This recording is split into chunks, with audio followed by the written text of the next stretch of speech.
Sebanyak 66 orang diamankan dan ditetapkan sebagai tersangka dalam kasus penyerangan kantor Polres Metro Jakarta Utara yang terjadi beberapa waktu lalu. Para tersangka berperan melempari petugas dengan berbagai benda tumpul dan petasan serta merusak sejumlah fasilitas kantor Polres Metro Jakarta Utara. Kami sudah menetapkan 66 tersangka yang kami tahan. Jadi kalau digarisbawahi ini bukan demonstran tapi perusuh yang tiba-tiba menyerang Mapolres.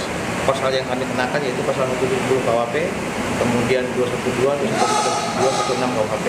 Peran mereka ini apa aja sih Pak? Ya, perannya itu ya melakukan perusakan, kemudian pelemparan dengan barang bukti yaitu antara lain ada bekas bom molotov, kembang api dan segala macam. Penyidik menyita beberapa barang bukti seperti bekas bom molotov, batu, pecahan kaca, CCTV, dan sejumlah barang bukti lainnya. Para tersangka dijerat pasal melawan petugas dan pengeroyokan dan pengerusakan barang-barang ancaman maksimal 5 tahun penjara. Dari Jakarta, Sofyan Firdaus, iNews melaporkan.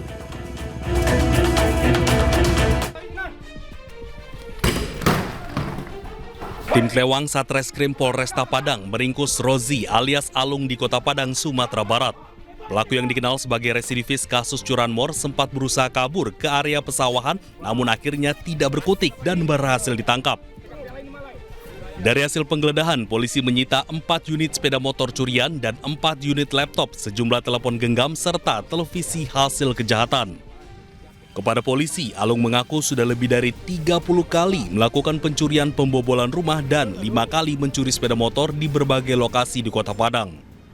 Pelaku mengakui perbuatannya dari pencurian biasa handphone sampai melakukan curanmor. Ternyata si pelaku sudah 5 kali berbuat yang sama, melakukan tindakan pidana curanmornya, pencurian dengan pemberatannya, 5 sepeda motor dalam tempo waktu lebih kurang 1 bulan. Tempo waktu 1 bulan, dan tadi pagi terakhir si pelaku melakukan pencurian kendaraan bermotor jenis motor Beat dan si korban sudah melapor ke Polsek Koranji.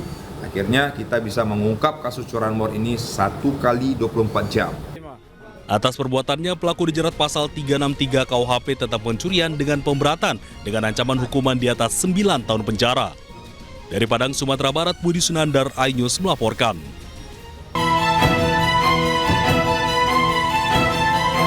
Sebuah truk pengangkut BBM diduga alami remblong hingga mengalami kecelakaan beruntun di Jalan Raya Nasional Jasinga Cigelung, Kabupaten Bogor, Jawa Barat. Peristiwa terjadi saat truk pengangkut BBM melaju dari arah Bogor menuju Jasinga, melintasi jalan menurun di Jalan Cilame, Kecamatan Cigudeg, Kabupaten Bogor, alami remblong hingga menabrak sejumlah kendaraan. Sebanyak 12 kendaraan yang terdiri dari kendaraan roda 2 dan roda 4 alami kerusakan. Mobil tangki tersebut hilang kendali, tahu lolos rem, tahu ngantuk atau apa, dia nabrak mobil losbak. Mutar mobil losbak tersebut terpental sama mobil truk yang arah dari Jasinga. Kemudian di sini banyak kendaraan-kendaraan roda 2, ada yang parkir, ada yang lewat. Kebetulan kalau korban semua dibawa ke rumah sakit. Alhamdulillah korban jiwa tidak ada. Terus tadi posisinya lolos rem? Iya, Gak ketahan? nggak ketahan, langsung ngelos. Oh, langsung lolos. Awalnya nabrak ke mobil apa sih? Terus kan mobil pick up dia, kalau dia pick up. Jadi si mobil pick up itu posisinya dari bawah mau naik ke jalan. Beruntung saat kecelakaan terjadi, truk Pertamina bermuatan bahan bakar jenis Pertalite ini tidak terbakar. Akibat kejadian tersebut, arus lalu lintas di Jalan Raya Bunar Cigudeg macet panjang. Seluruh korban luka-luka dibawa ke rumah sakit dan puskesmas terdekat. Kasus kecelakaan ini dalam penanganan unit laka lantas Polres Bogor.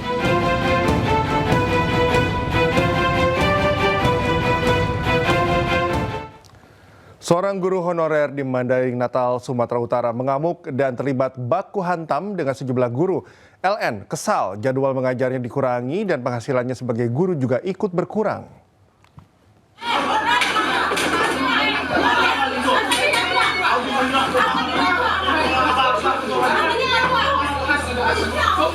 LN mengamuk kepada sejumlah guru lain yang berstatus ASN lantaran diduga tak terima jadwal mengajarnya di sekolah tersebut dikurangi. Rapat yang tengah berlangsung kondusif, namun di tengah rapat diputuskan jadwal mengajar LN dikurangi. LN yang sudah setengah kecewa masih dapat menerima keputusan tersebut, namun ia langsung mengamuk setelah tak terima atas ucapan bernada menyindir dari seorang guru wanita berstatus ASN. LN mengamuk, menghancurkan kursi rapat dan terlibat baku hantam dengan guru lain. LN kesal jadwal mengajar dikurangi membuat otomatis penghasilannya sebagai guru juga ikut berkurang. Kasus ini sudah diketahui oleh Dinas Pendidikan setempat dan saat ini para guru dan pihak sekolah yang terlibat keributan tengah diperiksa inspektorat setempat. Dari Mandailing Natal, Sumatera Utara, Ahmad Hussein Lubis, iNews melaporkan. Ke informasi selanjutnya, pemirsa, 3 pekerja tambang galian batu tewas, sementara 1 pekerja lainnya luka parah akibat tertimbun material longsor. Korban tertimbun saat berusaha menggali batu di dasar tambang.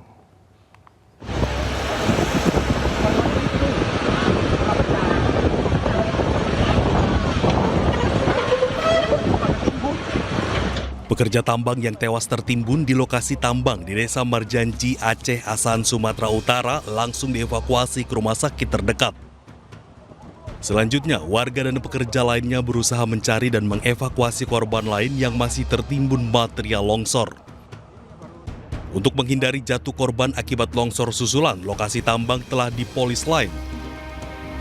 Menurut Kepala Desa Marjanji, Aceh, 3 orang tewas dan 1 pekerja lainnya luka parah dalam insiden ini. Tahu saya galian padas lah, batu padas. Oh, batu padas. Kalau untuk korbannya ada berapa orang? Yang setahu saya 3 orang yang meninggal, 1 masih di rumah sakit, katanya dilihat di rumah sakit. Saat ini seluruh jenazah korban juga telah diserahkan ke pihak keluarga untuk dimakamkan.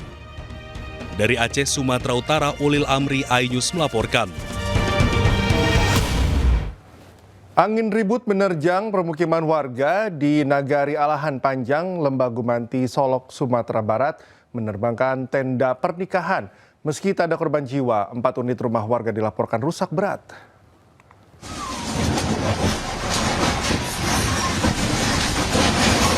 Warga di Jorong Galagah, Nagari Alahan Panjang, Kecamatan Lembah Gumanti, Kabupaten Solok, Sumatera Barat panik dengan munculnya angin ribut. Angin ribut tersebut memporak-porandakan tenda pernikahan hingga menerbangkan sejauh beberapa puluh meter. Di lokasi yang sama, atap rumah warga juga rusak berat akibat kuatnya terjangan angin. Di laporan sementara, 4 unit rumah warga rusak berat dan sejumlah lahan pertanian terkena dampak angin ribut. Terima informasi dari perangkat Nagari, ada sekitar hampir 1 jam katanya. Hampir 1 jam? Iya. Berarti bergerak ke arah mana saja, Pak? Jadi berputar-putar di sekitar Jorong Galagah itu saja. Tidak ada korban jiwa dalam peristiwa ini, namun BPBD Kabupaten Solok mengimbau warga tetap waspada dengan cuaca yang tidak menentu. Di Kabupaten Solok, Sumatera Barat, Budi Sunandar, iNews melaporkan. Pemirsa, kasus kematian tragis 1 keluarga di Kabupaten Indramayu, Jawa Barat resmi naik status ke tahap penyidikan. Polisi menyebut telah ditemukan dugaan tindak pidana dalam kasus ini sehingga penanganan kasusnya dilanjutkan ke tingkat yang lebih serius.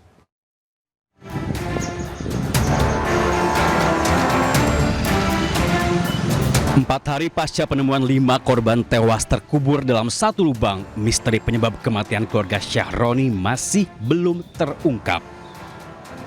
Hingga kini garis polisi juga masih terpasang di lokasi kejadian, tepatnya di Kelurahan Pauman, Kabupaten Indramayu.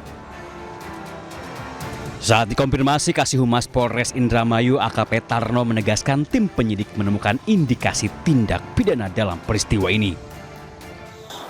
Dari hal meninggalnya 5 orang satu keluarga di Pauman,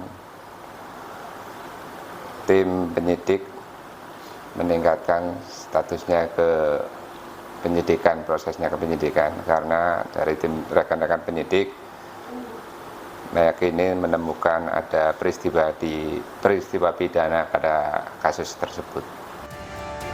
Meski demikian, polisi belum mengungkap detail tindak pidana yang dimaksud karena masih dalam proses penyidikan.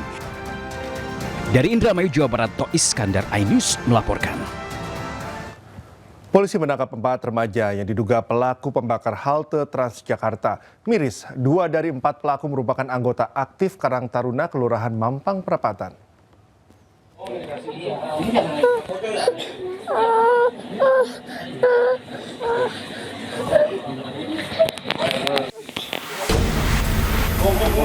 Empat pemuda terduga pelaku penembakan halte Transjakarta diamankan polisi di kediamannya di kawasan Mampang Perapatan, Jakarta Selatan. Keempatnya bernama Haris, Surya, Irsyad, dan 1 anak berinisial A. Diketahui, keempat pemuda ini merupakan saling kenal dan suka berkumpul. Miris, 2 dari 4 pelaku adalah anggota Karang Taruna setempat yang aktif. Adik saya, mohon maaf, adik saya badannya cuma gede aja gitu. Kiranya masih bocah, masih manja banget sama ibunya. Apa masih ibunya gitu. Makanya saya sempat kaget kalau adik saya ngerti kayak gitu dari mana gitu. Orangnya aktif ya, Pak? Aktif, pokoknya ibadahnya di masjid aktif, Karang Taruna aktif. Dia orangnya baik gitu. Saya juga kaget gitu, kok bisa ya dia ikut-ikutan istilahnya yang nggak positif lah istilahnya. Saat ini para pelaku ditahan Polda Metro Jaya bersama 34 pelaku pendemo anarkis lainnya. Tercatat sedikitnya 22 halte Transjakarta mengalami kerusakan akibat aksi vandalisme.